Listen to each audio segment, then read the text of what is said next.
Hello students, तो चलिए आज हम लोग शुरुआत करते हैं क्लास 10 के एक्सरसाइज 5.2 के क्वेश्चन नंबर 15 का, जो कि है for what values of n are the nth term of the two AP 63, 65, 67 and 3, 10, 17 equal. तो इस क्वेश्चन में हम लोगों को क्या बोला गया है कि हम लोगों को ये फाइंड करके बताना है कि ऐसा कौन सा टर्म है या ऐसा कौन से नंबर का टर्म है इन दोनों AP में जिसका जो लास्ट टर्म है वो इक्वल है। लास्ट टर्म या nth टर्म जो है वो इक्वल है। तो सबसे पहले हम लोगों को दोनों एपी गिवन है, तो हम लोग क्या करेंगे, ए का वैल्यू डी का वैल्यू दोनों एपी के लिए निकाल लेंगे। उसके बाद हम लोगों को पता क्या है क्वेश्चन में कि nth टर्म जो है ये दोनों के लिए इक्वल है, तो फिर हम लोग दो इक्वेशन को इक्वेट कर देंगे। अब कैसे करेंगे, तो चलिए हम लोग लिखते हैं। तो सबसे पहले हम लोग फर्स्ट एपी के लिए लिखते हैं। तो फॉर फर्स्ट एपी में हमारा एपी क्या है, तो 63, 65, 67 और ऐसे ही ये कंटिन्यू हो रहा है। तो इसमें फर्स्ट टर्म हमारा क्या है, 63 है, डी का वैल्यू क्या हो जाएगा, तो second term minus first term, तो ये क्या आ गया, 2 आ गया। nth टर्म हम लोगों को फाइंड करना है और nth टर्म जो है वो हम लोगों को ऑलरेडी इक्वल गिवन है। होप सो इतना आप लोगों को समझ में आएगा। अब सेम प्रोसेस हम लोग सेकेंड एपी के लिए करेंगे, तो यहाँ लिखेंगे फॉर सेकेंड एपी हमारा क्या है, 3, 10, 17 और ऐसे करके ये कंटिन्यू हो रहा है। तो इसमें जो हमारा फर्स्ट टर्म है वो 3 है, जो कॉमन डिफरेंस होगा वो क्या होगा, second term minus first term, that is 10 - 3 जो कि 7 के बराबर होने वाला है।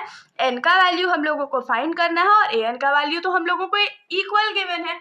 अब हम लोग क्या करते हैं, अब हम लोग फर्स्ट एपी के लिए an का वैल्यू निकालते हैं। तो फिर लिखेंगे फॉर फर्स्ट एपी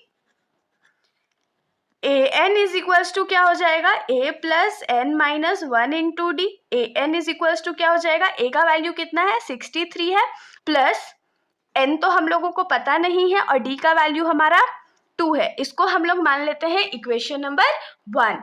अब सेकेंड एपी पे आते हैं। तो फॉर सेकेंड एपी an का वैल्यू क्या आएगा हमारा, तो a plus n minus 1 D, values put कर देते हैं। तो a का वैल्यू हमारा क्या है, यहाँ 3 है, प्लस n का वैल्यू हम लोगों को पता नहीं है और d का वैल्यू हमारा 7 है और ये an के बराबर है। इसको हम लोग इक्वेशन 2 मान लेते हैं।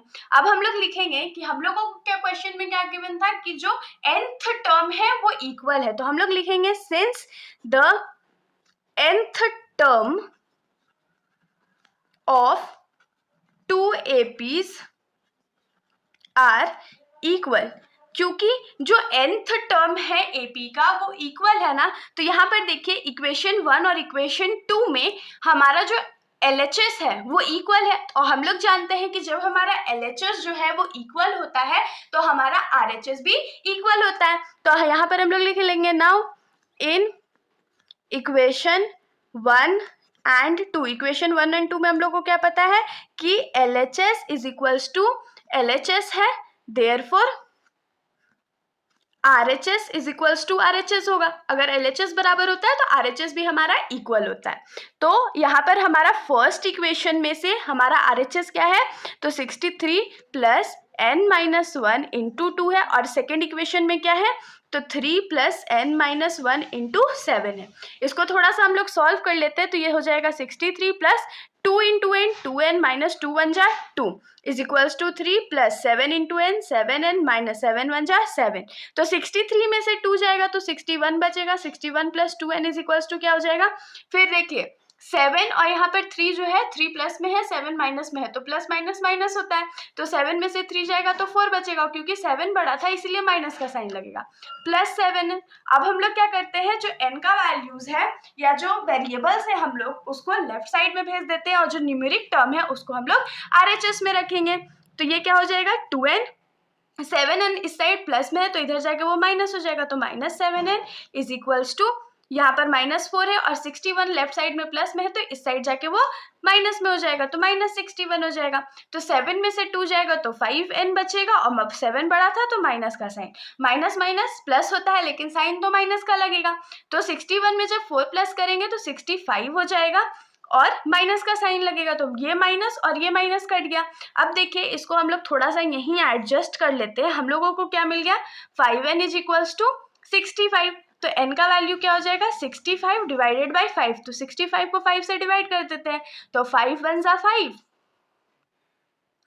और उसके बाद एक बच गया और ये 13, तो n इज इक्वल्स टू 13 आ गया ना। मतलब कि जो nth टर्म है वो कब इक्वल है, जब n का वैल्यू हमारा 13 है। तो आप लोग लास्ट स्टेटमेंट क्या लिख सकते हो कि therefore at 13th term the both APs are equal। तो जब 13 टर्म का बारी आएगा तब दोनों AP जो है वो इक्वल होंगे। तो इसके साथ हमारा ये जो सॉल्यूशन है यहीं पर खत्म हो जाता है। अगर आप लोगों को कोई भी डाउट हो तो आप लोग बेशक कमेंट सेक्शन में पूछ सकते हो, वरना अगर आप लोगों को वीडियो अच्छी लगी तो वीडियो को लाइक कर दीजिएगा और मेरे चैनल को बिना सब्सक्राइब किए कहीं मत जाइएगा। Thank you.